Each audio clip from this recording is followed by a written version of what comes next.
নমস্কার বন্ধুরা, এবার আমাদের ট্রিপ ছিল সান্দাকফু। আমরা গত নভেম্বর মাসে প্রবল শীতের মধ্যে আমরা সান্দাকফু গিয়েছিলাম এবং আমরা যখন সান্দাকফু গেছিলাম তখন সান্দাকফুতে তার দুদিন আগেই প্রচণ্ড বরফপাত হয়েছিল। সেরকম একটা মুভমেন্টে আমরা সান্দাকফু পৌঁছেছিলাম। আমরা বলি, এক্ষেত্রে বলে রাখি যে আপনারা অনেকেই রাতের বাসে শিলিগুড়ি নেমে আপনারা সকালে মানেভঞ্জন পৌঁছে আপনারা সান্দাকফু ট্রিপ করেন, যেটা একটা ভয়ঙ্কর ব্যাপার। এই ভুলটা আপনারা করবেন না। অনেকেরই স্বপ্ন থাকে সান্দাকফু দেখার, কিন্তু অসুস্থতার কারণে অনেকে সান্দাকফু যেতে পারেন না, রিস্ক নিতে পারেন না, ভয় পান। আমরাও যেহেতু অসুস্থ মানুষ, আমরাও গেছিলাম অসুস্থ কিছু মানুষকে সঙ্গে নিয়ে সান্দাকফুতে। সুতরাং কীভাবে আপনারা সবাই সান্দাকফু গিয়ে সুস্থভাবে ফিরে আসবেন সেটাই আমরা এই ভিডিওর মাধ্যমে আপনাদেরকে দেখিয়েছি। কিভাবে আমরা গেলাম, কোথায় থাকলাম, সান্দাকফু যাওয়ার আগে কী প্রস্তুতি নিলাম। এবং একটা কথা বলে রাখি, সান্দাকফু যেহেতু 4000 মিটার উচ্চতায়, সুতরাং সমতল থেকে একবারে হুট করে আপনি সান্দাকফু চলে গেলে সেখানে আপনার একটা হিল সিকনেস হওয়ার চান্স থাকে, শ্বাসকষ্টের একটা প্রবলেম হওয়ার চান্স থাকে। সেক্ষেত্রে কীভাবে সান্দাকফু গেলে আপনার সান্দাকফু সুস্থভাবে ফিরে আসতে পারবেন এবং সান্দাকফুর যে অপার্থিব সৌন্দর্য, তার যে অ্যাডভেঞ্চার, সেটা উপলব্ধি করতে পারবেন, সেটা আমরা এই ভিডিওর মাধ্যমে একদম বিস্তারিত তুলে ধরেছি। তার যে অসাধারণ সৌন্দর্য, আপনারা ভিডিওটা দেখবেন, সাবস্ক্রাইব করবেন, শেয়ার করবেন এবং আগের ভিডিওগুলোর মতো পছন্দ করবেন, এটা আশা রাখবো। আসুন ভিডিওটা দেখুন। এখন সকাল 6টা, আমরা বেরিয়ে পড়েছি সান্দাকফুর উদ্দেশ্যে। আমরা ছিলাম লেপচা জগতে, লেপচা জগৎ থেকে আমরা আমার নিজেদের বাইক কার নিয়ে আমরা বেরিয়ে পড়েছি। আমাদের হোমস্টে মালিক আমাদেরকে রান্নাবান্না করে সকাল সকালই টিফিন করে দিয়েছে, উনিই ব্যবস্থা করে দিয়েছে। আমরা এখন যাচ্ছি সুকিয়া পুকুরি, ওখান থেকে ডান দিক দিয়ে আমরা চলে যাব মানেভঞ্জন। যেতে যেতে সকালবেলার অপার্থিব সৌন্দর্য আমরা উপভোগ করছি, আপনারাও দেখতে থাকুন। হালকা হালকা কুয়াশা, দারুণ লাগছে গাড়ি চালাতে। আমরা এগিয়ে চলেছি মানেভঞ্জনের দিকে। অসাধারণ রাস্তার সৌন্দর্য, না বলে বিশ্বাস করা যায় না। এসে গেছি সুকিয়া পুকুরি। সুকিয়া পুকুরিকে বায়ে রেখে আমরা ডান দিকের রাস্তা ধরলাম। আমরা যেহেতু সকাল সকালে গন্তব্য আমাদের মানেভঞ্জন, আমরা সকাল সকালই মানেভঞ্জন 8টার মধ্যে পৌঁছানোর একটা চেষ্টা করছি। এসে গেছি আমরা মানেভঞ্জন। এখানেই আমাদের গাড়ি পার্কিংয়ের ব্যবস্থা করা হয়েছে। গাড়ি পার্কিং করে আমরা সকাল সকালে এসেছি, আমাদের ফর্মালিটিস পূরণ করে আমরা বোলেরো ভাড়া করে নিয়েছি। গন্তব্য আমাদের সান্দাকফু। চলে এসেছি আমরা প্রথম সিলিং পয়েন্টে। এখান থেকেই আমাদের সান্দাকফু যাওয়ার সব চেকিংগুলো করে নিতে হবে। পাসগুলো আমাদের এখানে এন্ট্রি করে, আপনারা দেখতে পাচ্ছেন আমাদের যিনি হোমস্টে মালিক ছিলেন তিনি এখানেই কাজ করতেন। সুতরাং আমাদের সেক্ষেত্রে খুব সুবিধাই হয়েছে উনি বলে দেওয়াতে। আমাদের চেকিংগুলো আমরা কমপ্লিট করে আমরা আমাদের বোলেরোতে উঠে বসবো সান্দাকফুর উদ্দেশ্যে। এখান থেকে এখন গাড়ি ছেড়ে যাবে। এখন সকাল 8টা। আমাদের গন্তব্য মানেভঞ্জন। আপনাদের বলে রাখি, আপনি সকাল সকাল আসলে প্রথম 6টা গাড়ি আপনি সান্দাকফু থেকে ঘুরে ব্যাক করতে পারবেন। এটা ওখানকার নিয়ম। তাই আমরা চেষ্টা করছি, আমরা ওখানে স্টে করবো না, যেহেতু আমরা দিনের দিন ঘুরে আসবো, তাই আমাদের সকাল সকাল এসে আমাদের গাড়ি রওনা দিয়ে দিয়েছি। ড্রাইভার সাহেব দারুণ, অত্যন্ত দক্ষ এবং এত চড়াই রাস্তা, অসাধারণ একটা স্পেকটাকুলার। মানে এর যে এন্টারটেন, এর যে অ্যাডভেঞ্চার, কল্পনাতীত। আমরা যেহেতু আমাদের মধ্যে অসুস্থ কিছু লোক আছে, আমরা তাই ওখানে স্টে করব না। একটা জিনিস বলে রাখি, সান্দাকফুতে কিন্তু রাত্রেবেলার টেম্পারেচার মাইনাসে নেমে যায়, অনেক নিচে নেমে যায়। সুতরাং যারা একটু দুর্বল, যারা একটু শারীরিকভাবে দুর্বল, তারা চিন্তা করবেন যাতে দিনের দিন পৌঁছে ফিরে আসতে পারেন, যেটা অনেকেই ভুল করে ফেলে। সান্দাকফু কিন্তু ওখানে কিন্তু ট্রিটমেন্টের কোনো ব্যবস্থা নেই। সবথেকে বড় সমস্যা হচ্ছে সান্দাকফুতে এটাই।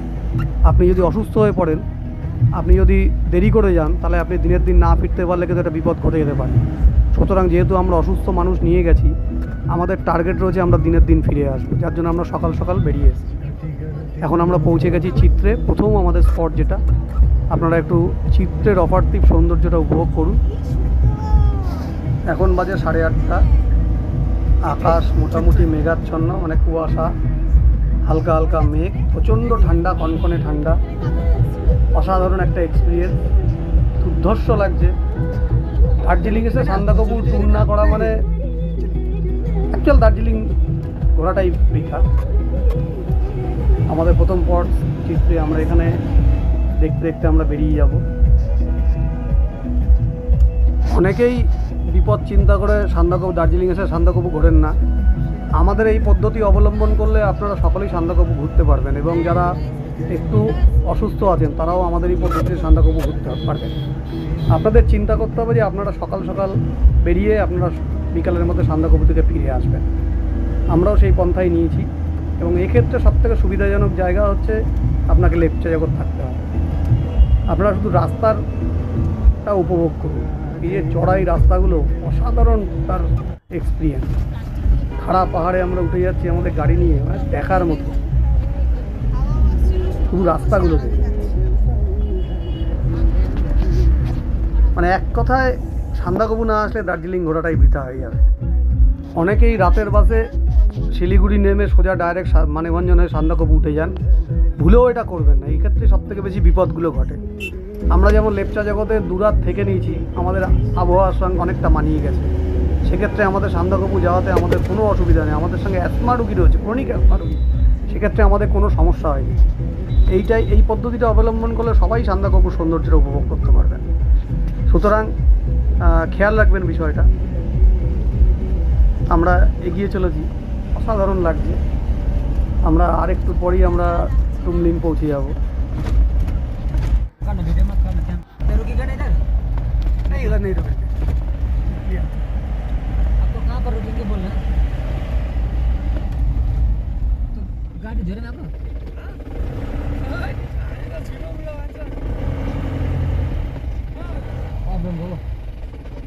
শুধু রাস্তাখানা দেখেন, শুধু চড়াইটা দেখেন, দেখার মতো।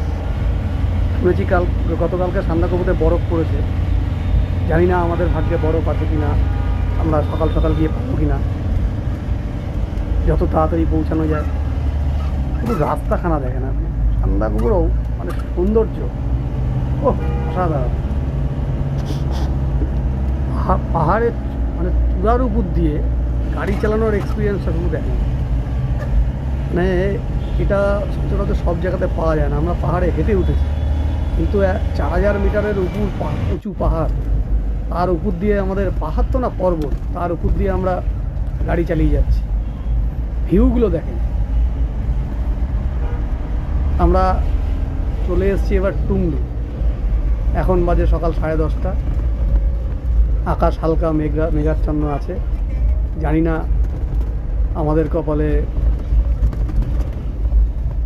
কি আছে। মেঘ আর রোদের খেলা চলছে। जमा हुआ पानी, मतलब पानी है। টুমলু আর টুমলিং পাশাপাশি দুই ছোট্ট জনপদ, একটা নেপালে একটা ভারত। প্রচণ্ড ঠান্ডা, কনকনে ঠান্ডা। দেখুন সব বরফ হয়ে গেছে। ওকে রাত্রেবেলা বৃষ্টি হয়েছে, কুয়াশার জল পড়েছে, শিশিরের জল সব জমে বরফ হয়ে গেছে। মানে সে অসাধারণ একটা এক্সপিরিয়েন্স। কনকনে ঠান্ডা, একদম গাড়ির কাজ ঢাকা রয়েছে। আমরা একদম জামা কাপড়ে একদম বাক্সবন্দির মতো অবস্থা। শিশির জমে চারদিকে বরফ হয়ে গেছে। এখন নভেম্বর মাসের 24 তারিখ আছে। ঠান্ডা দেখুন।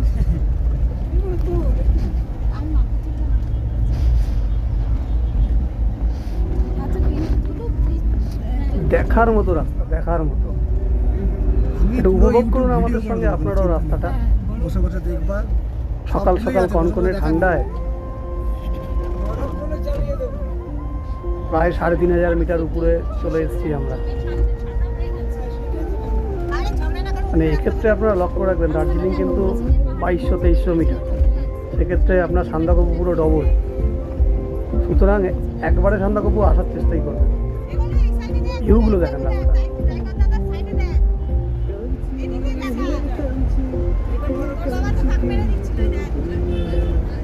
আমাদের গাড়ির সকলেই খুব এনজয় করছে।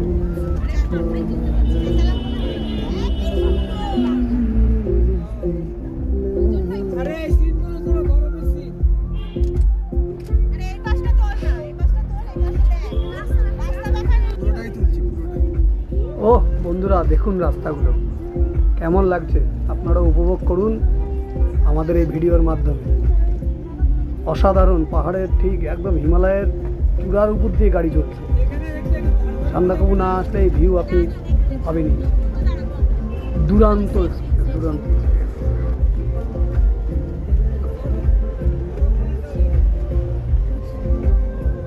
সামনে বেশ কিছু চায়ের দোকান আছে, আমরা এবার একটু চা ব্রেক নেবো। আর এই জায়গাটার মানে যে নৈসর্গিক সৌন্দর্য সেটাকে উপভোগ করব। কনকনে ঠান্ডায় গরম গরম চা একদম লাগবে বলুন তো। এখন বাজে সকাল 10:30, এই 11:15 মতো এখন বেজেছে। গরম চায়ে চুমুক দিয়ে জায়গার নৈসর্গিক সৌন্দর্য উপভোগ করা এক কথায় অসাধারণ। আসুন আপনারা আমাদের সঙ্গে উপভোগ করুন।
গরু ঠান্ডা লাগছে?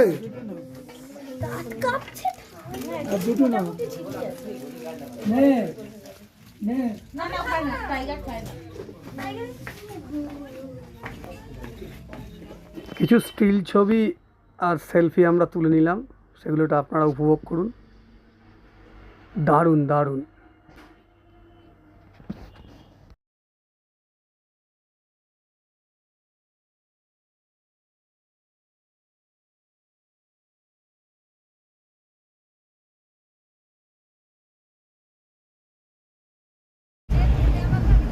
চা খেয়ে আবার আমরা চলা শুরু করলাম গন্তব্য সান্দাকফু। আপনারা উপভোগ করতে থাকেন সুন্দর নৈসর্গিক সৌন্দর্যগুলো।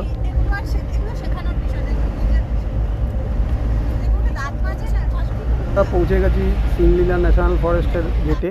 এখানে একটা চেকিং হবে, ভিডিও করা নিষেধ, তাও আপনাদের দেখানোর জন্য এই যে এটা আমরা লুকিয়ে ভিডিওটা করেই ফেললাম। ফরেস্টে ঢুকছি এবার আমরা। এখান থেকে শুরু রেড পান্ডার স্বর্গরাজ্য। তখন ছিলাম সিংলিলা ন্যাশনাল ফরেস্টের মধ্যে দিয়ে আমরা এবার এগিয়ে যাব। ফরেস্টের বাইরে, দিকে দিকে ফরেস্টের বাইরে না, এটা প্রচুর পশ্চিমবঙ্গের মধ্যে। সেনা জওয়ানরা আছে, এক পাশে নেপাল, এক পাশে তারা পশ্চিমবঙ্গ। রক্ষা করে রয়েছে আমাদের ভারতবর্ষকে, হিমালয়কে। এখানে আমি পাস এন্ট্রি করিয়ে এবার ঢুকতে হবে আমাদের। আমি গরম জল খাচ্ছি, কোনো অসুবিধা নেই। যেহেতু কেন অসুবিধা নেই, এই ওয়েদারটাতে মেকআপ করে নিচ্ছি। দারুণ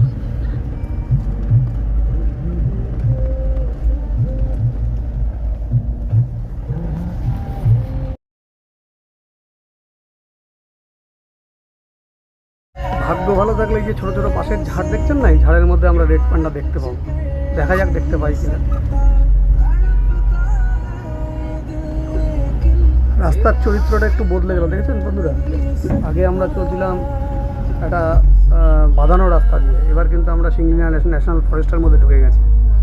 চারদিকে ঘন বন এবং এখানে লেপার্ড, বিয়ার এবং এটাকে বলে ভেরু ভাল্লুক, স্নো ভাল্লুক, ঠিক আছে, এগুলো পাওয়ার একটা সম্ভাবনা আছে। দেখা যাক আমরা কি দেখতে পাই।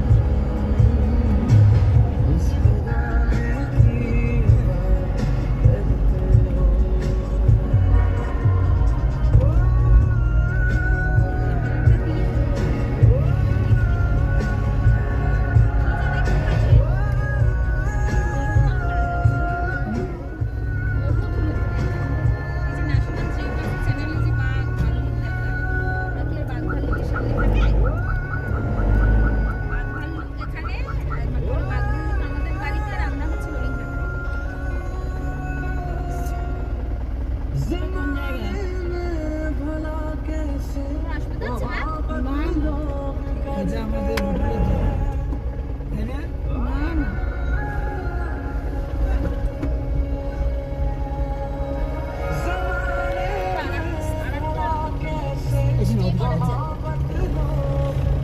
এখানে একটা ছোট্ট চেকিং আছে, আমরা চেকিং সেরে আমরা এগিয়ে যাব। এবারে আমরা পরে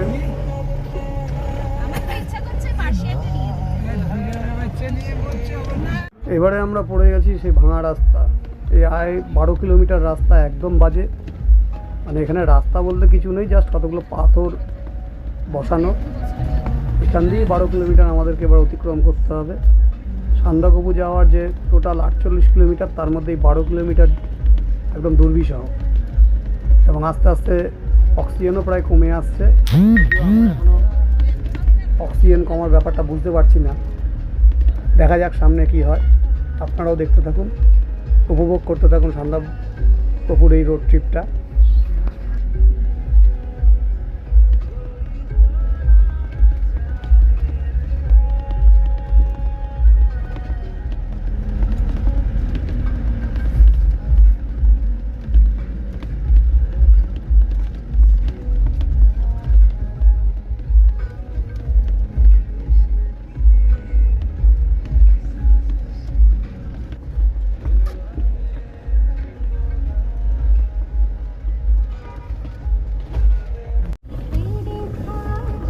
গাড়ি নিয়ে তো যাওয়া যায়, কিন্তু যারা বাইক নিয়ে আসেন এসব রাস্তায় যদি একবার বৃষ্টি হয়ে যায়, এইসব পাথরের রাস্তায় প্রচণ্ড স্লিপ হয়ে যায়, খুব বিপজ্জনক হয়ে যায়। মানে এই কারণেই সান্দাকফু অ্যাডভেঞ্চার ট্রিপ অসাধারণ একটা অভিজ্ঞতার সম্মুখীন হতে হয়।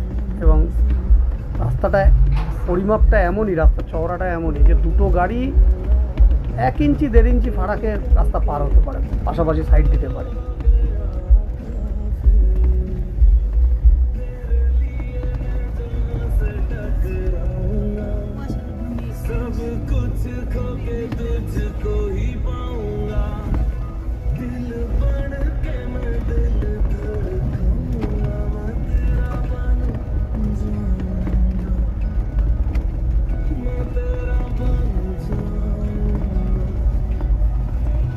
আমরা চলে এসেছি এবার কালীপকরি।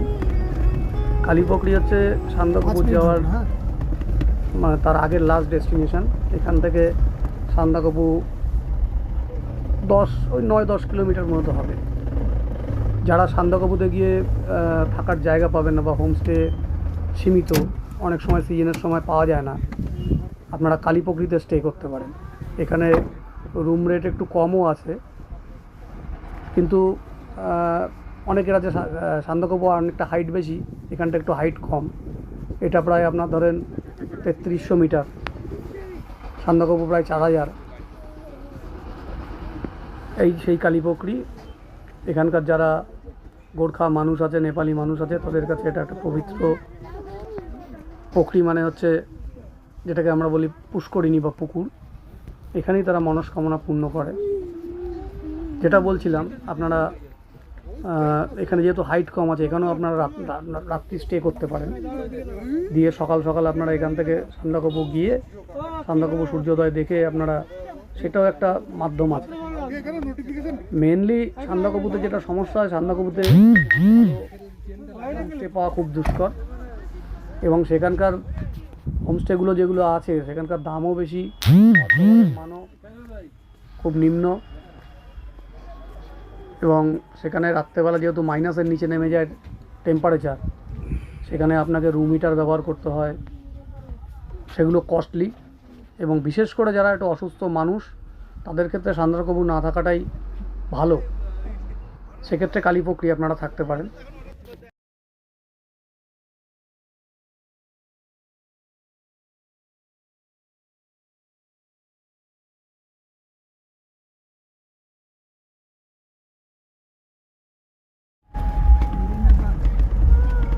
সামনেই আপনারা দেখতে পাচ্ছেন কালীপকরির সুন্দর সুন্দর হোমস্টেগুলো।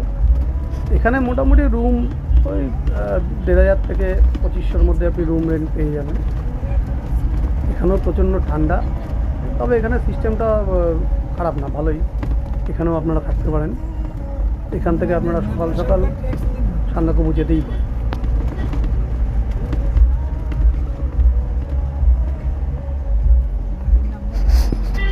আমরা এবারে কালীপকরি ছাড়িয়ে এগিয়ে চললাম। আর মাত্র 7 কিলোমিটার মতো আমাদের লাগবে। এই 7 কিলোমিটার হচ্ছে ভয়ানক রাস্তা। আপনারা সামনে দেখতে পারবেন, এখানে রাস্তা তো কিছু নেই, পাথর সাজানো, তার মধ্যে দিয়ে আমাদের গাড়ি এগিয়ে চলেছে। এবং সান্দাকফু আসতে গিয়ে আপনারা দেখেছেন সান্দাকফুতে কিন্তু প্রচুর গাছ আছে রাস্তায়, কিন্তু এখানে আস্তে আস্তে আস্তে গাছের সংখ্যা কিন্তু কমে গেছে। আমাদেরও শরীর হালকা হালকা ভারী হয়ে আসছে। এই জায়গাতে একটু হালকা শ্বাসের প্রবলেম আমাদের এখানটা হচ্ছিল, সেরকম কিছু না, একটু আতঙ্ক কাজ করছিল। আস্তে আস্তে গাছ কমে যাচ্ছে, রাস্তাও ক্রমশ নেই বললেই চলে। কাদা মাটির রাস্তার মধ্যে দিয়ে আমাদের গাড়ি এগিয়ে চলেছে, আপনারা দেখতে পাচ্ছেন। সামনে দেখুন কি অ্যাডভেঞ্চার। রাস্তা কই, রাস্তাই নেই, সম্পূর্ণ কাদামাটির ডেলা। যদি আপনার গাড়ি কোনো সময় স্কিড করে যায় বা দুর্ঘটনা কোনো ঘটে যায়, আপনি অন্তত 1000 মিটার নিচে পৌঁছে যাবেন, আপনাকে খুঁজে পাওয়া যাবে না। এর মধ্যে দিয়ে আমাদের গাড়ি এগিয়ে চলেছে। সকালের কুয়াশা এবং হালকা বৃষ্টিতে এখানকার মাটি কাদা হয়ে গেছে। আমাদের গাড়ি ক্রমশ এর মধ্যে দিয়ে এগিয়ে চলেছে। এই লাস্ট 4-5 কিলোমিটার আমাদের একটু আতঙ্ক কাজ করেছিল যে সত্যি অ্যাডভেঞ্চার কাকে বলে, দম বন্ধ হয়ে যাওয়ার মতো। সবাই আমরা জানলা দিয়ে শুধু একবার নিচের দিকে তাকাচ্ছি, একবার ড্রাইভারকে দেখছি, আর একবার সামনের দিকে তাকিয়ে দেখছি। এদিকে হালকা হালকা এখানে অক্সিজেনের মাত্রাটা একটু কমও, একটু সমস্যাও হচ্ছিল। সামনে দেখেন রাস্তা তো ঠিক না, পাহাড়ের গা ঘেঁষে কাদামাটি পেরিয়ে আমরা এগিয়ে চলেছি সান্দাকফুর দিকে।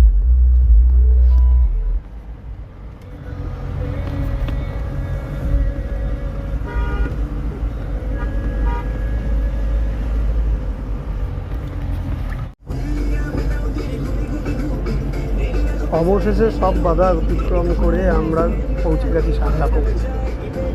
গত 2 দিন আগে সান্দাকফুতে বরফ পড়েছে, তার প্রমাণ আমরা দেখতে পাচ্ছি। বরফ দেখার এক্সপিরিয়েন্স যাক আমাদের সৌভাগ্যে হয়তো হয়েছে। এবারে বলে রাখি, সান্দাকফু প্রায় 4000 মিটারের কাছাকাছি উচ্চতা। এখানে প্রচুর গাছ।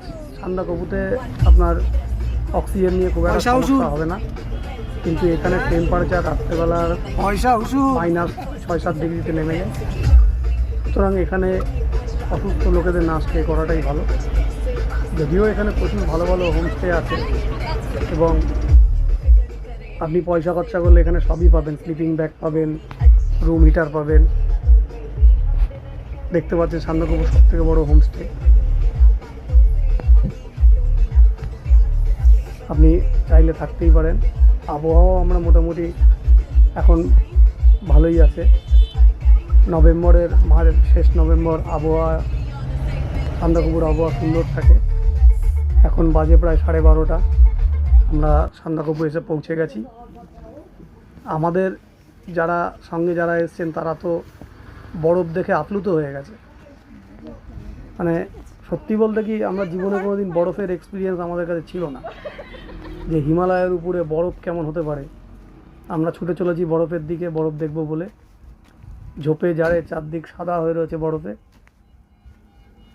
দুদিন আগে বরফ পড়েছে, সুতরাং যেদিনকে স্নোফল হয়েছিল এখানে সেদিনকের আবহাওয়াটা একবার আপনারা আন্দাজ করতেই পারেন যে সমগ্র সান্দাকফু সাদা হয়ে গেছিল।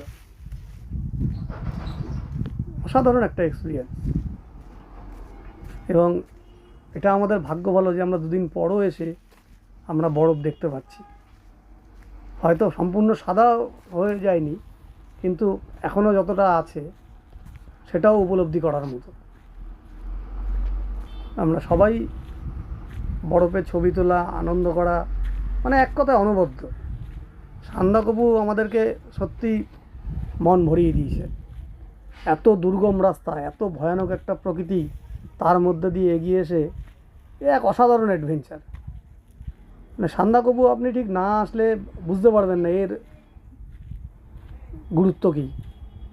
আপনি যেখানে সমগ্র দার্জিলিং থেকে কাঞ্চনজঙ্ঘাকে ছোট দেখতে পাবেন, সান্দাকফুতে আসলে আপনি কাঞ্চনজঙ্ঘার সাইজটা যেন আরও অনেক বড় হবে। মানে এখান থেকে কাঞ্চনজঙ্ঘার দূরত্ব অন্যান্য জায়গার থেকে অনেকটা কম। সবথেকে বড় বিষয় হচ্ছে ভোরবেলা এখানে তো মেঘ বৃষ্টির খেলা, আবহাওয়া এখানে ঘন্টায় ঘন্টায় পরিবর্তন হয়। দেখুন আমাদের সঙ্গী যারা ছিলেন তাদের বরফ কেলি যাকে বলে, জল কেলি তো বলবো না, বরফ কেলি, তারা বরফের সঙ্গে ছবি তোলায় ব্যস্ত। মানে যেহেতু এখানে আবহাওয়া খুব শর্ট টাইমের মধ্যে চেঞ্জ হয়ে যায়, এই দেখছেন আকাশ পরিষ্কার, এই মেঘ বৃষ্টি, সুতরাং সকাল সকাল আসলে আপনি কাঞ্চনজঙ্ঘা পরিষ্কার দেখতে পাবেন। আমরা যেহেতু একদিনের প্রোগ্রাম করেছি, আপনার কাঞ্চনজঙ্ঘা ভিউ আমরা পেয়েছি, কিন্তু আমরা সেই স্পষ্ট কাঞ্চনজঙ্ঘাটা পাইনি। এটাও আমাদের একটা আশা থেকে গেল। আগামীতে যদি কোনো দিন সান্দাকফু আসি, চিন্তা করবো যাতে কাঞ্চনজঙ্ঘার ভিউটাও আমরা খুব স্পষ্টভাবে পাই। আমরা যেমন বরফ পেয়েছি, অনেকেই যারা আসবেন হয়তো বরফ পাবেন না, তবে অসাধারণ সান্দাকফু, সত্যিই সান্দাকফু। আমরা এখানে বিকাল 3টে পর্যন্ত আমরা স্টে করব, এবং সঙ্গে আমরা হালকা টিফিন নিয়ে এসেছি। এখানে প্রচুর কস্টলি খাওয়া দাওয়া, এখানে প্রচুর কস্টলি। আপনি এখানে ডাল ভাত তরকারিও খেতে গেলে আপনাকে 250 টাকা 200 টাকা প্লেট। ওই দূরে দেখতে পাচ্ছেন কাঞ্চনজঙ্ঘা, আমরা বিভিন্ন অ্যাঙ্গেল থেকে কাঞ্চনজঙ্ঘা ছবি তুলেছি।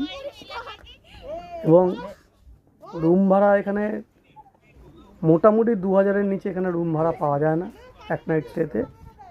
তার সঙ্গে খাওয়া খরচা আলাদা, আপনি যদি রুম হিটার নেন তার পয়সা আলাদা, যদি স্লিপিং ব্যাগ নেন তার পয়সা আলাদা। যেহেতু রাত্রে টেম্পারেচার খুব নিচে নেমে যায়, -6-7 ডিগ্রি নেমে যায়, সেক্ষেত্রে এগুলো দরকার পড়বেই। এবং সবথেকে বড় কথা যেটা বলা, যে সান্দাকফু, আমি বারবার বলছি যে সান্দাকফুতে যত দুর্ঘটনা ঘটে শুধুমাত্র একটা ভুলের জন্যই ঘটে। তার কারণ ম্যাক্সিমাম যারা ঘুরতে আসেন তারা কলকাতা থেকে রাতের বাসে অথবা ট্রেনে শিলিগুড়ি নেমে দিনের দিন সান্দাকফু চলে আসেন। ভুল করেও এটা আসবেন না, কারণ সান্দাকফু সমুদ্রপৃষ্ঠ থেকে প্রায় 4000 মিটার উচ্চতায়। দেখুন আমাদের ছেলেদের এখানকার, এই যে এদিকে এদিকে এদিকে এদিকে দারুণ। গলু কই? ব্যথা লাগবে, ব্যথা লাগবে। গলু কোথায়? বস ওখানে, ওখানেই বস। চল, এই যে তুই ওখানে কার কাছে যাচ্ছিলি একা একা? এবারে একটু দেখে নিন মেঘ বৃষ্টির ফাঁকে ফাঁকে কাঞ্চনজঙ্ঘার অপরূপ সৌন্দর্য। মাঝে মাঝে মেঘের ফাঁক দিয়ে আমাদেরকে উঁকি দিচ্ছে তুষার শুভ্র কাঞ্চনজঙ্ঘা। মানে সাইজটা অনেক বড়। আপনি দার্জিলিং পাচ্ছেন 2000 মিটারে, সান্দাকফু পাচ্ছেন 4000 মিটারে, কাঞ্চনজঙ্ঘা 8000 মিটার। মানে আপনি পার্থক্যটা খুব স্পষ্ট বুঝতে পারবেন। যত বেলা বাড়বে আস্তে আস্তে মেঘ চারদিকে ঘিরে ধরবে, এবং এখানের আবহাওয়া যে কোনো সময় চেঞ্জ হয়ে যায়। আমরা এখানে ঠিক করেছি 3টে পর্যন্ত থাকবো, তারপর আমাদের নেমে যাওয়ার পালা। যাবে না।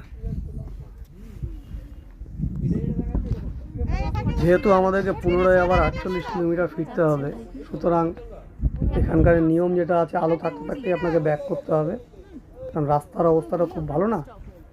এবং একটা কথা বলে রাখি, সান্দাকফুতে যেটা সবথেকে বড় সমস্যা, এখানে কিন্তু ট্রিটমেন্ট নেই।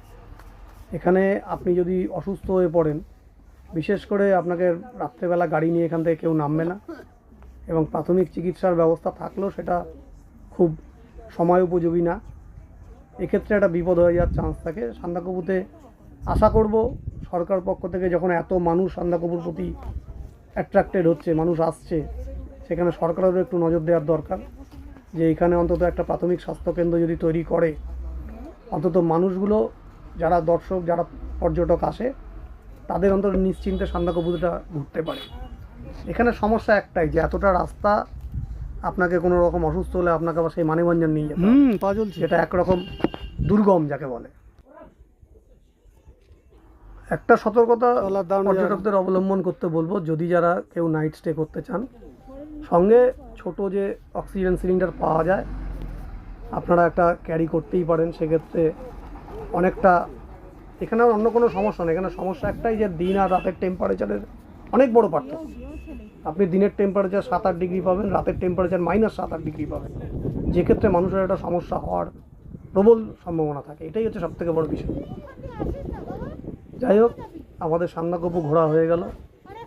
আমরা বরফকে আলিঙ্গন করে, বরফ দেখে আমরা এবার ফিরব। নভেম্বরের আবহাওয়া অসাধারণ ছিল, আমাদের সান্দাকফু ঘোরাটা প্রায় সার্থক। এবার আমাদের গাড়ি সিমলা ন্যাশনাল ফরেস্টকে পাশে রেখে আমরা এগিয়ে চলেছি এবার মানিকগঞ্জের দিকে। আমাদের দার্জিলিং ট্যুর আমরা এখানেই শেষ করব। এবার আমরা আজকে গিয়ে লেপচা জগতে আমাদের যে হোমস্টে আছে সেখানে আজকে আমরা রাত কাটাবো। আজকে সকালে আমরা লেপচা জগৎ থেকেই আমরা বাড়ির উদ্দেশ্যে রওনা দেব। এবং অসাধারণ একটা দার্জিলিং ট্রিপ আমাদের হলো। সমগ্র দার্জিলিংটাকে আমরা চলেছি নিজের গাড়ি থাকাতে, নিজে ড্রাইভিং করাতে। স্বপ্ন একটাই থেকে গেল, গাড়ি নিয়ে বা বাইক নিয়ে সান্দাকফুতে আসা। জানি না সৌভাগ্য হবে কি না। এখানকার যা রাস্তার পরিস্থিতি, আমার যে গাড়ি, সেই গাড়িতে অন্তত 4 হুইল ড্রাইভ ছাড়া এখানে আসা যাবে না, এবং পারমিশনও দেবে না। একটা স্বপ্ন থেকেই গেল, যদি আগামীতে কোনো দিন আবার সান্দাকফু আসি, নিজে গাড়ি চালিয়ে আসবো। স্বপ্ন ছিল দার্জিলিং নিজে গাড়ি চালাবো, টাইগার হিল নিজে গাড়ি চালিয়ে তুলেছি। স্বপ্ন একটা থেকে গেল, সান্দাকফু গাড়ি চালাবো। এই আশা নিয়ে আমরা এবারে দার্জিলিং ট্যুর আমরা শেষ করব। দারুণ একটা এক্সপিরিয়েন্স আমাদের হলো, আপনারাও উপলব্ধি করতে থাকুন। আমরাও ফেরার রাস্তাটাকে অসম্ভব উপলব্ধি করতে করতে এগিয়ে চলেছি হিমালয়ের অপার্থিব সৌন্দর্যকে। আস্তে আস্তে যত বিকাল হচ্ছে তত কুয়াশা এবং মেঘ ছেয়ে যাচ্ছে। পাহাড়ের গা বেয়ে আমাদের গাড়ি ক্রমশ এগিয়ে চলেছে নিচের দিকে। আবার আমরা টুমলিংয়ে চলে এসেছি। সামনে একটা গাড়ি আসছে, তাই আমাদের গাড়িটা দাঁড়িয়ে পড়লো, যেহেতু রাস্তা একদম সরু, এই জায়গাটা একটু চওড়া আছে। টুমলিং পর্যন্ত ছোট গাড়ি অনুমতি দেয়, এরপরে অনুমতি দিতে চায় না। তার কারণ রাস্তা তো দেখলেনি আপনারা। गाड़ी को परमिशन कैसे मिला? লাস্ট 8 কিলোমিটার খুবই খারাপ অবস্থা। तुम दिन तक आ सकता है। যত সূর্য অস্ত যাওয়ার মুখে আছে তত আস্তে আস্তে মেঘ ছেয়ে যাচ্ছে। এক কথায় অনবদ্য মানে সান্দাকফু ট্যুর না করলে সত্যি আমরাও আসতে চাইছিলাম না। আমরাও ভয় পাচ্ছিলাম যে আমাদের সঙ্গে 2 জন অ্যাসমা রোগী আছে, তাদের কি হবে যদি বিপদ ঘটে যায়। সুতরাং আমরা একটা রিস্ক নিয়েই ফেললাম। লাস্ট পর্যন্ত যা হবে হবে, যে আমরা দিনের দিন গিয়ে ফিরে আসবো এই চিন্তা ভাবনা করি আমরা এগোলাম। সেই হিসাবে আমাদের চক আউট করলাম। আমরা সকাল সকাল আমাদের যে হোমস্টে মালিক ছিল তার সঙ্গে আমরা আলোচনা করলাম। তিনি বললেন যে আপনারা দিনের দিন গিয়ে ফিরে আসুন, খুব একটা সমস্যা হবে না, যেহেতু আপনারা লেপচা জগতে 2 দিন থেকেছেন। আমরা তার পরামর্শ অনুযায়ী আমরাও বেরিয়ে পড়লাম। সত্যি বলতে কি, উনি আশ্বাস না দিলে, আমাদের যিনি হোমস্টে মালিক উনি আশ্বাস না দিলে আমরা হয়তো এই যাত্রায় সান্দাকফুকে আমরা রেখেই যেতাম, দেখতাম না।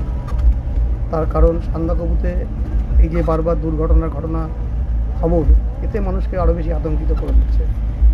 তবে সরকারের এটা উচিত সান্দাকফু নিয়ে বিবেচনা করা, যেহেতু প্রচুর পর্যটক এখানে আসে। দেখছেন সন্ধ্যা হয়ে গেছে এখন। আমাদের গাড়ি ক্রমশ এগিয়ে চলেছে, চারদিকে মেঘ আর কুয়াশায় ঢেকে গেছে, তার মধ্যে দিয়ে আমরা এগিয়ে চলেছি। মানে সে দারুণ এক্সপিরিয়েন্স। সম্পূর্ণ ট্যুরটাকে আপনাদেরকে আমরা কভারেজ করে দেখালাম। জানি না কতটা ভালো হয়েছে, অবশ্যই আপনারা লাইক শেয়ার করবেন, সাবস্ক্রাইব করবেন, উৎসাহিত করবেন। এবং এসে পৌঁছালাম আমরা মানেভঞ্জনে। আমাদের সান্দাকফু ট্যুর এবারের মতো এখানেই শেষ। এইবার গাড়ি এখান থেকে নিয়ে আমরা চলে যাব লেপচা জগৎ। বাই বাই সান্দাকফু, দারুণ এক্সপিরিয়েন্স। সবাইকে ধন্যবাদ, ভালো থাকবেন।